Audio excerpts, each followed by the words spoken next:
Hi there everyone, welcome back to Dandelion Delphi tutorials, and we're still continuing with SQL. There will be quite a few videos on SQL because there's lots to learn. So now we're going to get to the operator called like. We're still in our where clause. We have select and from before this where, and after our where still comes a field name. Now, what like does is it finds, we're going to use a percentage sign. If we put the percentage sign at the end of a value, it will look for all those records where the value of the type field starts with CAR. Note now, after your like always comes quotes. You can also use like on datetime data types, and here you actually have to use quotes instead of hashes. And that your percentage sign is included in these quotes.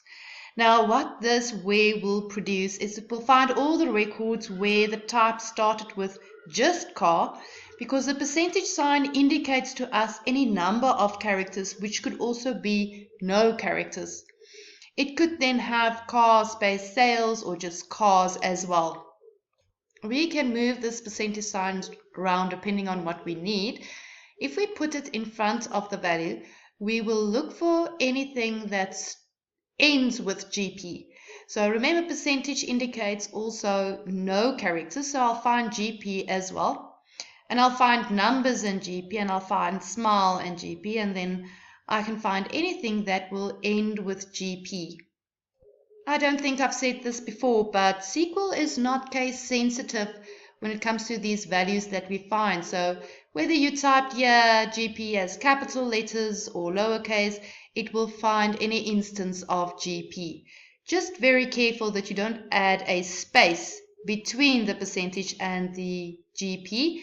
In this instance, if you did add the space, it will only find this last one because this was the only one that ended with space and GP. We could put this percentage signs on both sides of values, and this allows us, the question would often ask something like, find all the suburbs, in this case, that contains a double O. That means starting with, ending with, or somewhere in the middle. So by running this query, I will find any one of these instances, starting with O, double O in the middle, once or twice, ending with O, or just O as well, and again not case sensitive. We can also use user input for the like, and now I actually prefer not to use quoted string, but to use the double quotes. You have to make sure that your percentage sign is on the inside of these quotes. Then you need to end your string, add your variable, and then add your double quotes at the end. If you do prefer to use the quoted string with a like, make very sure that inside of quoted string, you bold a string that contains the percentage sign as well. We can also use like with underscores. I've put some spaces here so that it's better for you to see, but there won't be spaces when you're coding this in SQL. And every underscore indicates a certain character. So there must be, in this instance, 4 characters. It won't find, like with a percentage sign, only those that contain the front bit here up to the dash. It has to have 4 characters followed by that dash.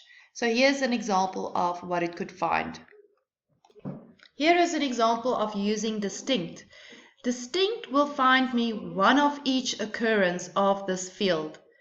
So if I have a table that contains all the learners in my school and all register classes are stored in reg class, I will only see one of each register class instead of one of each of the learners register class, which will give me multiple A's and multiple B's and so on.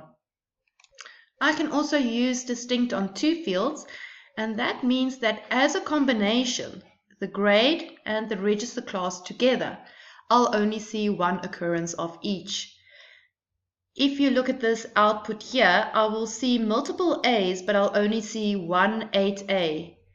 I will see more than one A, but as a combination, 9A and 8A, I will only see once. This is your time to practice, so press pause and go to the festival program under Select and Gmail. Here are 2 more activities for you to try out. Make sure you get the example of output. Just a quick explanation of the landline menu. You will see that you have to show all those records where the landline starts with 011 and 012. It's not possible for one telephone number to start with both of these numbers. So this, even though our question is saying an and, we're actually going to use an or in our statement. Here is the landline memo. I'm displaying those 2 fields, and I'm going to say where the telephone number so in other words starts with 00011, or when the telephone number starts with 012. Note that when you're using an or, you have to repeat this field name tel. Continue to practice and try these 2 activities. Now try the next 2 and I'll show you number 7's menu soon. Here is the menu A, and I am displaying all the activities that has A as the 3rd character. That means that I have 2 underscores because any 2 characters, and then the 3rd character must be an A, followed by any number of characters after the A. Grade 11 and 12 learners, I hope that this helped you, and I'll see you soon.